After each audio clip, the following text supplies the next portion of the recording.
ಅದ್ರ next school management versus regular freshers ಅಂತ ಹೇಳಿ, ಅಂದರೆ ಗೌರ್ಮೆಂಟು, ಏಡೆಡ್ ಮತ್ತು ಅನ್ಏಡೆಡ್. ಇಲ್ಲಿ ನೋಡಿ, ಲಾಸ್ಟ್ ಟೈಮಿಗೆ ಮತ್ತು ಈ ಸತಿಗೆ ನಾವು ಗೌರ್ಮೆಂಟ್ ಶಾಲೆಯಲ್ಲಿ, ಯಾಕೆಂದರೆ ನಾವು ಯಾವಾಗಲೂ ಕೂಡ ಟೀಕೆಗೆ ಒಳಪಡ್ತಾ ಇದ್ವಿ. ಸರ್ಕಾರಿ ಶಾಲೆಯಲ್ಲಿ ಸ್ವಲ್ಪ ನಾವು ರಿಸಲ್ಟ್ಸ್ ಎಲ್ಲ ಭಾಳ ಕಮ್ಮಿ ಇತ್ತು, ಮಕ್ಕಳು ಫೇಲ್ ಆಗ್ತಾರೆ, ಅದಕ್ಕೆ ಸರ್ಕಾರಿ ಶಾಲೆಗೆ ಅಡ್ಮಿಷನ್ ಬರಲ್ಲ ಅಂತ. ಆದರೆ ಇವತ್ತಿಂದ ಅದು ಬದಲಾವಣೆಯನ್ನು ಈ ಮಕ್ಕಳು ತೋರಿಸಿದ್ದಾರೆ. ಯಾಕೆ ಅಂತ ಹೇಳಿದರೆ, ಈ ಸತಿ ಸರ್ಕಾರಿ ಶಾಲೆಯಲ್ಲಿ 93.97, ಅಂದರೆ ಹೆಚ್ಚು ಕಮ್ಮಿ 94% ಸರ್ಕಾರಿ ಶಾಲೆಯಲ್ಲಿ ಅಚೀವ್ ಮಾಡಿದ್ದಾರೆ. ಹೋದ ಸತಿ 77 ಇತ್ತು, ಈ ಸತಿಗೆ ಆ ಸತಿಗೆ ಡಿಫ್ರೆನ್ಸ್ ನೋಡಿದರೆ 16.82 ಇದೆ. ಅಂದರೆ ಸರ್ಕಾರಿ ಶಾಲೆ ಇಂಪ್ರೂವ್ಮೆಂಟ್ ಮಾಡಿರಲ್ಲಿ ಸುಮಾರು 16%. ಏಡೆಡ್ ಪಾಪ ಅವರು ಕೂಡ ಈ ಸತಿ ಎಲ್ಲ ರಿಕ್ರೂಟ್ಮೆಂಟ್ ಎಲ್ಲ ಕಾನ್ಫಿಡೆನ್ಸ್ ಕೊಟ್ಟಿದ್ದೀವಿ ಅವರಿಗೆ, ಅವರು ಕೂಡ ಒಂದು ವಿಶ್ವಾಸದಲ್ಲಿದ್ದಾರೆ. ರಿಕ್ರೂಟ್ಮೆಂಟ್ ನಾಳೆ ಇಂಟರ್ನಲ್ ರಿಸರ್ವೇಷನ್ದು ತೀರ್ಮಾನ ಆದಮೇಲೆ, ನಾಳೆನೋ ನಾಡ್ದು ಯಾವಾಗ ತೀರ್ಮಾನ ಆಗುತ್ತೋ ಅದಾದ ತಕ್ಷಣ ಏಡೆಡ್ ಅವ್ರಿಗೂ ನಾವು ಕೊಟ್ಬಿಟ್ರೆ ಅವರು ಕೂಡ ಮೇನ್ ಸ್ಟ್ರೀಮಿಗೆ ಬರ್ತಾರೆ. ಈ ಸತಿ ಅವರು ಕೂಡ ಇಂಪ್ರೂವ್ಮೆಂಟ್ ದಯವಿಟ್ಟು ಒಂದು ನೆನಪಿಡ್ಕೋಬೇಕು. ಹೋದ ಸತಿ ಅವ್ರು ಸೆಕೆಂಡ್, ಥರ್ಡ್ ಪ್ಲೇಸಲ್ಲಿ ಇದ್ದರು, ಗೌರ್ಮೆಂಟ್ ಸೆಕೆಂಡ್ ಪ್ಲೇಸಲ್ಲಿ ಬಂದಿತ್ತು SSLC ರಿಸಲ್ಟಲ್ಲಿ.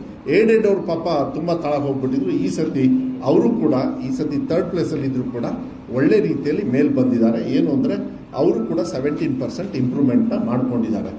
ಅನ್ಏಡೆಡಲ್ಲಿ 95% ಇಂಪ್ರೂವ್ಮೆಂಟ್ ಆಗಿದೆ. ಅಂದರೆ 8% they have shown improvement than last time. 87 ಇತ್ತು, ಈ ಸತಿ 95 ಬಂದಿದೆ.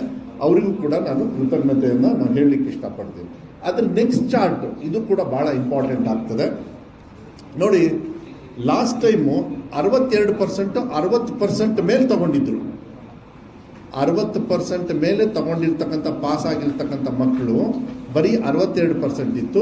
ಈ ಸತಿಗೆ ಅದನ್ನು 66.5%, ಅಂದರೆ ಡಿಸ್ಟಿಂಕ್ಷನ್ ಈ ಫಸ್ಟ್ ಕ್ಲಾಸ್ ಮೇಲೆ ಪಾಸ್ ಆಗಿರೋ ಸಂಖ್ಯೆ ಜಯಂತ್ ಅವರೇ 66.5 ಆಗಿದೆ. We have increase 4.5% in quality of education. ಅದರಲ್ಲೂ ಕೂಡ ಸರ್ಕಾರದ್ದು ಅದರದ್ದೆಲ್ಲ ಬೈಫಿಕೇಶನ್ ಬೇಕಂದರೆ ಮುಂದೆ ಕೊಡ್ತೀವಿ. ಸರ್ಕಾರದಲ್ಲೂ ತುಂಬ ಚೆನ್ನಾಗಿ ಪರ್ಫಾರ್ಮೆನ್ಸ್ ಮಾಡಿದ್ದಾರೆ, ಅದನ್ನು ಹೇಳಲಿಕ್ಕೆ ಇಷ್ಟಪಡ್ತೀನಿ. ಆಮೇಲೆ ಏನು ಕೆಲವರು ಟೀಕಾ ಟಿಪ್ಪಣಿಯನ್ನು ಮಾಡಿದರು, 33ರಿಂದ 35, 35ರಿಂದ 33 ಇಳಿಸಿದ್ರು ಅಂತ ಹೇಳಿ. ನಾನು ನಿಮಗೆ PUCಯಲ್ಲಿ ಹೇಳಿದ್ದೆ 5770 ಮಕ್ಕಳು ಮಾತ್ರ ಈ ಕ್ಯಾಟಗರಿಗೆ ಬಂದಿದ್ರು ಅಂತ. ಈ ಸತಿಗೆ ಇಷ್ಟು ಮಕ್ಕಳಲ್ಲಿ 7,70,000 ಮಕ್ಕಳಲ್ಲಿ ಬರೀ 1,532 ಮಕ್ಕಳು ಮಾತ್ರ ಈ 33-35ರಲ್ಲಿ ಪಾಸ್ ಆಗಿದ್ದಾರೆ. ಒಂದು ತಿಳ್ಕೊಳ್ಬೇಕಾಗತ್ತೆ, ನಾನು ಆ ತೀರ್ಮಾನ ತಗೊಳ್ಬೇಕಾದ್ರೆ ನಮಗೆ ಯಾವುದು ಅಡ್ಮಿನಿಸ್ಟ್ರೇಟಿವ್ ರಿಫಾರ್ಮ್ಸ್ ಅಲ್ಲಿ ಗೈಡ್ಲೈನ್ಸ್ ಬರ್ತದೆ. ಅವ್ರು ಮಾಡಿದಾಗ ನಾವು ಮಾಡಬೇಕು. ದೇಶದ ಹಿತದೃಷ್ಟಿಯಿಂದ ಒಂದು ಗೈಡ್ಲೈನ್ಸ್ ಬರ. ಯಾರ್ಯಾರು ಸುಮ್ಮನೆ ಬಂದ್ಬಿಟ್ಟು ನನಗೆ ಭಾಳ ಟೀಕಾ ಟಿಪ್ಪಣಿ ಪಾಸ್ ಮಾಡಬೇಕು, ಅದಕ್ಕೆ ಹಿಂಗೆ ಮಾಡಿಬಿಟ್ರು ಅಂತ ಹೇಳಿದರು.